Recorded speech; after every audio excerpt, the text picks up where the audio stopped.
Bismillah ar-Rahman ar-Rahim. Assalamu alaikum. Here we are with the second episode of the Deenversation podcast. So today, again, same format. We have Ahmad with us, and Ahmad will be playing the representative of the youth, the Gen Z, Yeah. and asking some question and having a discussion. So Ahmad, what do you have in mind today? I was just thinking about the other day, the discussion spurred me into some thoughts about Ramadan and fasting. And for many of our youth, fasting and many other, aspects of Islam seem quite restrictive. So, what would you say about that, especially with the new freedom movement going throughout the world? And it's not new, but it's very popular. So, what would you say about Islam being restrictive? Okay, interesting. So, first of all, yes, it is. Who says it's not? But the thing is, the stakes are very high. If you understand what is exactly going on, it's a question of Jannah and Jahannam. So, we are not here in this world according to our conviction and our iman and our understanding. We are not here playing a video game. We are not here being part of a simulation. Rather, it is something which our choices in this life are going to determine where we end up in the afterlife. And the afterlife, my son, is an infinite thing. So you will have either infinite pleasure and infinite happiness and infinite luxury in the afterlife, or infinite torment and pain and punishment. So I think this is not a bad deal.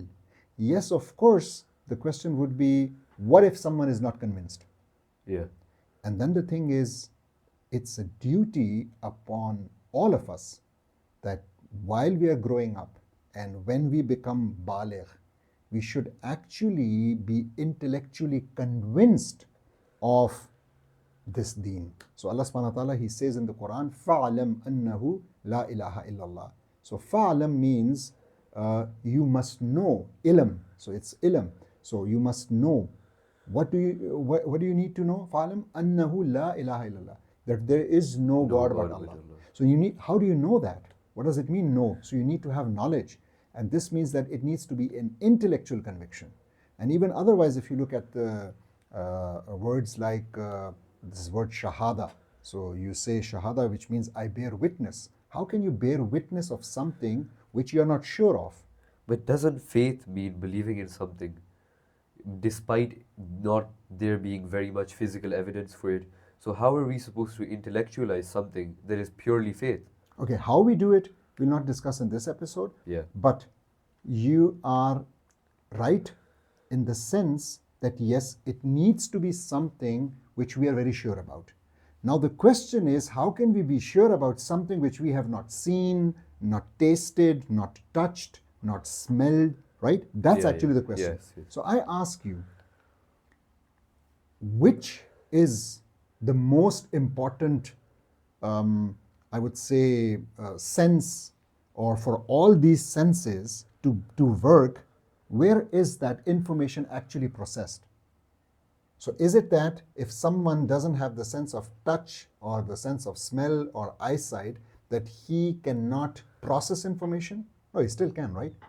So similarly, and that you call as inference. So Yeah, they infer of course. things and facts and information. So it means that the highest level of human thought is actually intellect. It's done here in the brain. So these are just sensors. So you have sensors and then you have a processor. And you don't need to necessarily sense things in order to process information. Same is the case with the concept of believing in Allah subhanahu wa ta'ala and believing in the messengers and believing in the Quran.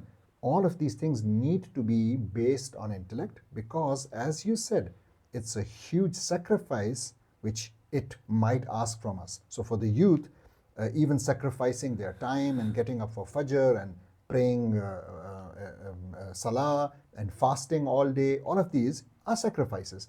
And in order to do that, It used to be like that there was a culture, and the culture was like putting a kind of a pressure, and everyone was doing it and nobody was asking it. But for your generation, I think it's getting different now, and you have questions, and those questions are very valid, and you need to have the answers. And once you have those answers, once you go through that intellectual exercise, what you attain then is called conviction, and that's intellectual conviction. And then you'll be ready for, inshallah, once people who have that, they'll be ready for sacrifices as well. And these would seem like small sacrifices, not eating all day. You'll be ready for far bigger sacrifices, inshallah. Okay, okay. That makes a lot of sense. Thank you. Okay, so thank you very much. We are done with today's episode, and we'll be looking forward for your comments, your likes, your shares, and see you tomorrow. Assalamu alaikum.